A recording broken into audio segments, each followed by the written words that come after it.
Dis-moi comment tu bois ton café? Je bois simple, bien serré.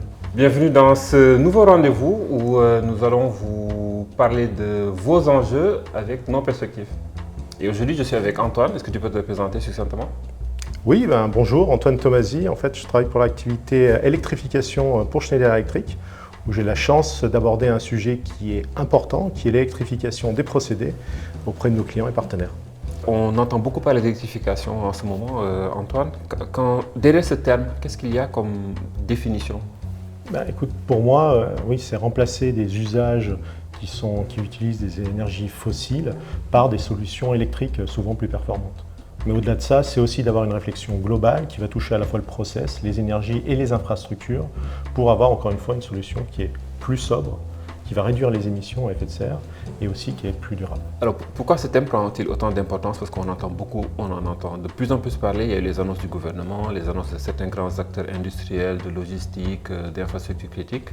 Pourquoi ça prend autant d'ampleur?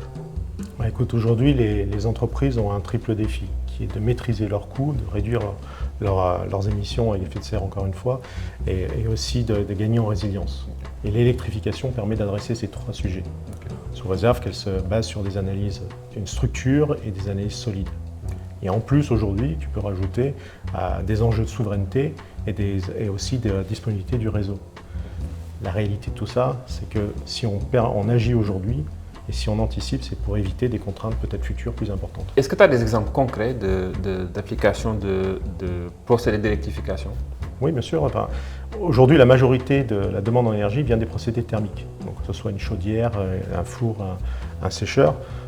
On ne change pas forcément une chaudière au gaz par son équivalent électrique. Il y a une réflexion qui arrive derrière pour trouver quelle est la meilleure technologie. Le deuxième, c'est l'électrification en tant que telle. Elle peut être accompagnée d'une réflexion sur l'autoconsommation, soit éventuellement l'ajout de renouvelables ou de batteries, qu'elles soient stockage de batterie ou stockage thermique. Okay. Tout ça, encore une fois, pour avoir une réflexion qui sera pertinente pour le client. Okay.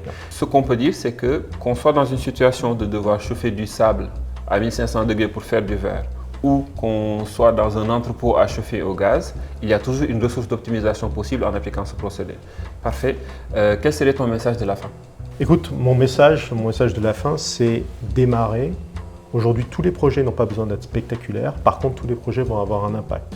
Et la manière dont je démarrais, c'est effectivement de démarrer par une évaluation du potentiel en électrification, de déterminer l'impact à la fois sur le process et le réseau électrique, et enfin de valider l'intégrité de ce même réseau électrique. Tout ça pour avoir les cartes en main. Du coup, ce qu'on dit, c'est que les solutions existent, l'expertise est disponible, et il suffit de commencer. Et ça peut être commencé par le guide de l'électrification qui est disponible maintenant. Merci Antoine. Merci Malik.